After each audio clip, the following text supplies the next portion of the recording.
भगवान शिव देवी महाकाली के पैरों के नीचे क्यों आए थे, चलो जानते हैं। दैत्य रक्तबीज ने कठोर तप के बल पर वर पाया था कि अगर उसके खून की एक बूंद भी धरती पर गिरेगी तो उससे अनेक दैत्य पैदा हो जाएंगे।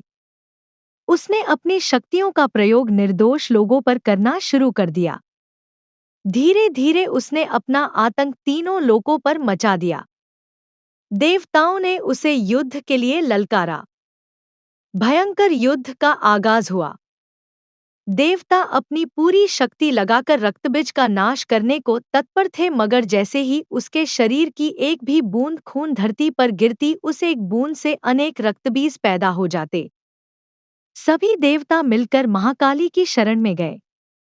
माँ काली असल में सुंदरी रूप भगवती दुर्गा का काला और डरावना रूप है, जिनकी उत्पत्ति राक्षसों को मारने के लिए ही हुई थी।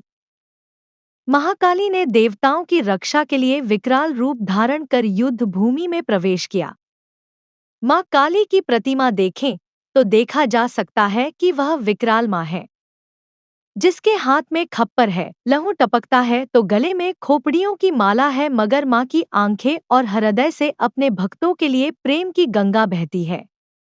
महाकाली ने राक्षसों का वध करना आरंभ किया, लेकिन रक्तबीज के खून की एक भी बूंद धरती पर गिरती तो उससे अनेक दानवों का जन्म हो जाता, जिससे युद्ध भूमि में दैत्यों की संख्या बढ़ने लगी। तब मां ने अपनी जिह्वा का विस्तार किया। दानवों का एक बूंद खून धरती पर गिरने की बजाय उनकी जिह्वा पर गिरने लगा। वह लाशों के ढेर लगाती गई और उनका खून पीने लगी। इस तरह महाकाली ने रक्तबीज का वध किया, लेकिन तब तक महाकाली का गुस्सा इतना विकराल रूप से चुका था कि उनको शांत करना जरूरी था, मगर हर कोई उनके समीप जाने से भी डर रहा था। सभी देवता भगवान शिव के पास गए और महाकाली को शांत करने के लिए प्रार्थना करने लगे। भगवान शिव ने उन्हें बहुत प्रकार से शांत करने की कोशिश करी। जब सभी प्रयास विफल हो गए तो वह उनके मार्ग में लेट गए। जब उनके चरण भगवान शिव पर पड़े तो वह एकदम से ठिठक गई।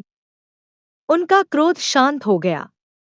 आदि शक्ति मां दुर्गा के विविध रूपों का वर्णन मार्कंडेय पुराण में वर्णित है।